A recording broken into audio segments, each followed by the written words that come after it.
I know that you received an update last night from the registrar. I just wanted to go over with you a couple of the numbers that we have for early voting and some of the preparations that we're making for Election Day, and just talk through a couple of the issues that you can expect.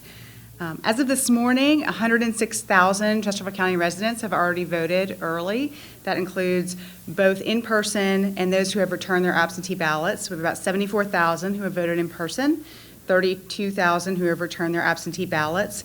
We have 259,000 registered voters in Chesterfield County, so that means 41% of them have already voted. Just to compare this to 2016, just to give you a sense, in the 2016 presidential election, we had 177,000 people vote, so we had 75% turnout for that election, so we're over halfway there. For absentee by mail ballot requests, we have issued 49,000 ballots in the mail to people in Chesterfield County. We've received 32,000 of those back, so we still have some that are outstanding. We did start pre-processing ballots on October 5th. That is allowed under the Virginia Code because we couldn't possibly process 49,000 ballots in one day. So we have a couple teams inside the registrar's office who's doing that now. They're processing about 1,000 a day, and they continue to work every day. For our libraries, our satellite locations, they've been open 8 days. We've had over 44,000 people vote there at those locations. Our most popular location is the North Courthouse Library with over 15,000 people who have voted there. Roughly 2,000 a day are going through the North Courthouse Library. The other two most popular would be the Registrar's Office, which continues to be popular, and La Prade. They're both seeing about 1,200 to 1,500 people a day. Saturday, we thought Saturday would be a huge voting day. Funny enough, that was not as popular. We only had about 3,900 people vote that day. Our average on a weekday is about 6,000. So that was not as popular as we thought it would be.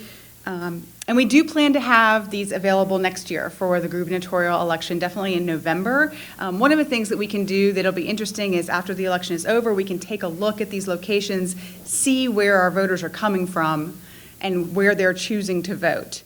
I know just anecdotally, because I've sat there and checked voters in for hours at a time, people who are voting at North Courthouse are not necessarily from that area. We have people from this area who are traveling over there, and why that is, whether it's because their child has an activity in that area or they choose to eat or shop over there, we don't know. But it'll be just interesting to look at those trends and let that inform our decisions moving forward about where we would recommend satellite locations in the future.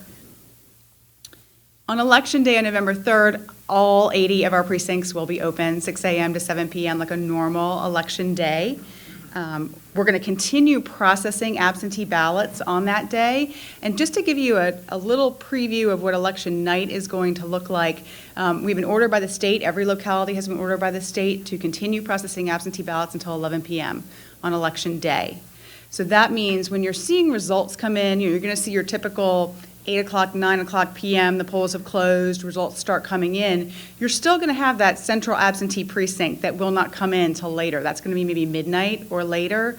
So when the TV reports that 98% of precincts have come in, you still have that one precinct that maybe has not come in that is going to have over 100,000 voters in it, right? Because it's going to be all the early voters up to now. So that one precinct, when it comes in, will obviously have the opportunity to greatly impact the results. It could change the results. So just because you see 98% reported, don't necessarily think that that's the result until you have the central absentee precinct and you see what the results of that precinct are.